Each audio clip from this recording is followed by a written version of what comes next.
North Korea has put its rockets on standby to attack U.S. military bases in South Korea and the Pacific. North Korean leader Kim Jong-un issued the order at an overnight emergency meeting with top army commanders. State media quoted Mr. Kim saying the time has come to settle accounts with the U.S. imperialists.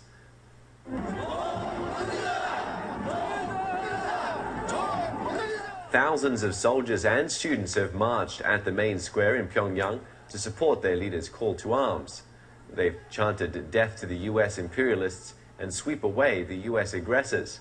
South Korean media are already reporting increased movement of vehicles and troops at the North's mid- and long-range missile units. Our Korea Bureau Chief Lim Yoon-suk tells us more about North Korea's missile capabilities. Right now, experts believe that North Korea does not have the capability, the missile capabilities, that can reach the United States or even Hawaii. But its medium and long-range missiles are capable of targeting Japan and here in South Korea. But, experts are saying that targeting the U.S. bases in Japan and South Korea is really like targeting the U.S. itself. And so if North Korea attacked any of the U.S. bases, then it should be ready to face the United States and not just Japan and South Korea. And just yesterday, the U.S. defied threats from Pyongyang and flew 2 nuclear-capable bombers over the Korean peninsula. It's the first time the B-2 stealth bombers were used in joint drills with Seoul. The U.S. says the aircraft flew 10,000 kilometers from a base in Missouri, demonstrating its ability to conduct long-range strikes quickly and at will. But the North says Washington's provocation has gone beyond the phase of threat and blackmail. U.S. Defense Secretary Chuck Hagel denies that Washington was acting provocatively. Instead, he blamed North Korea for raising tensions with its nuclear test in February and its subsequent threats in the face of global condemnation.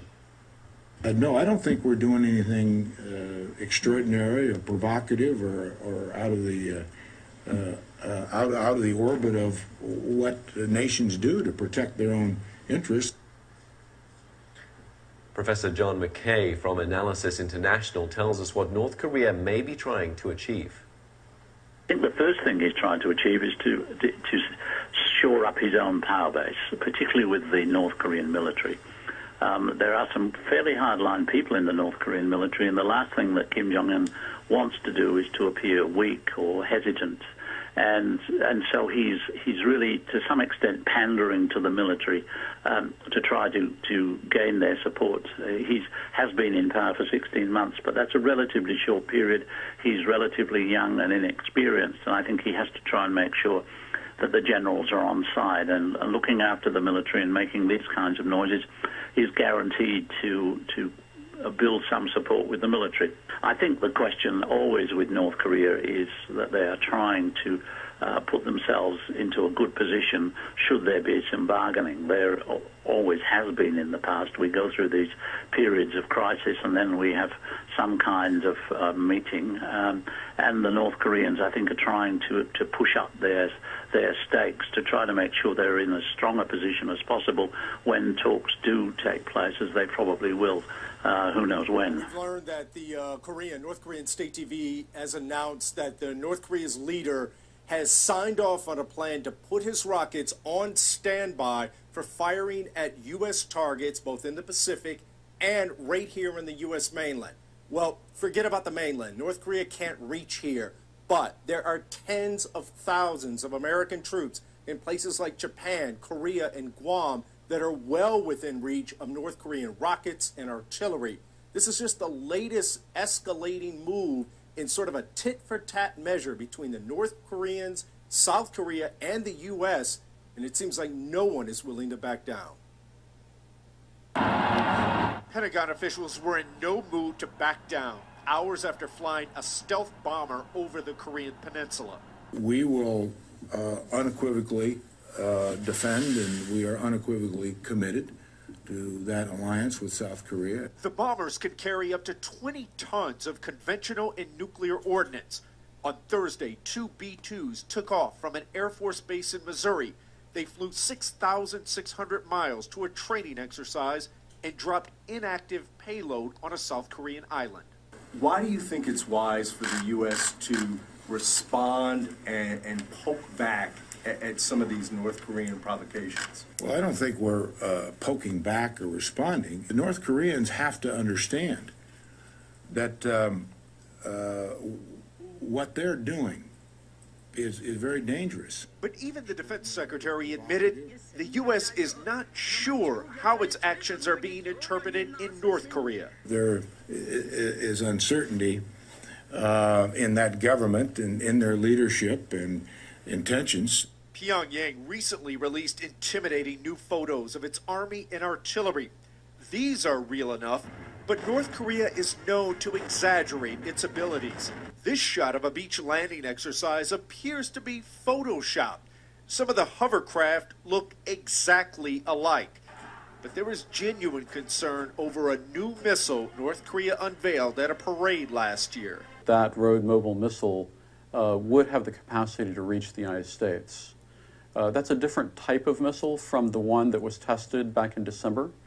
And because it's road mobile, I think that it has raised concerns.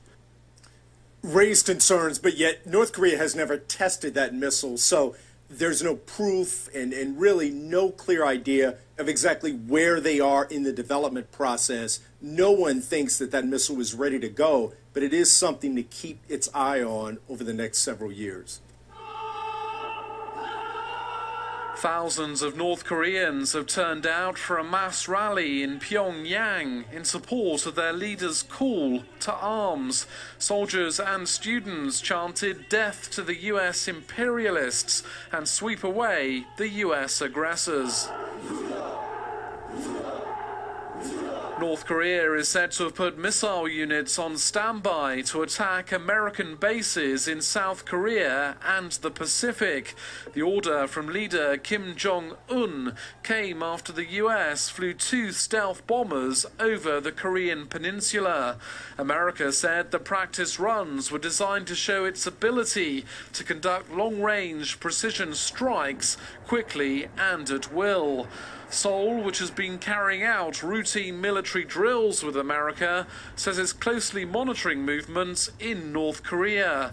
Pyongyang is angry about a hike in sanctions imposed after it carried out a 3rd nuclear test. Every provocative, bellicose word and action that this new young leader has taken so far since he's come to power. One sign this could all be North Korean bluster? The North has kept open a key industrial park where hundreds of South Koreans do business every day and where global trade produces roughly $2 billion for the isolated nuclear power. White House officials tell us they've dramatically stepped up communication with the South Korean government as well as the new governments in Japan and China. Scott, the administration is looking for allies throughout the region to impress upon North Korea it is playing a very perilous game.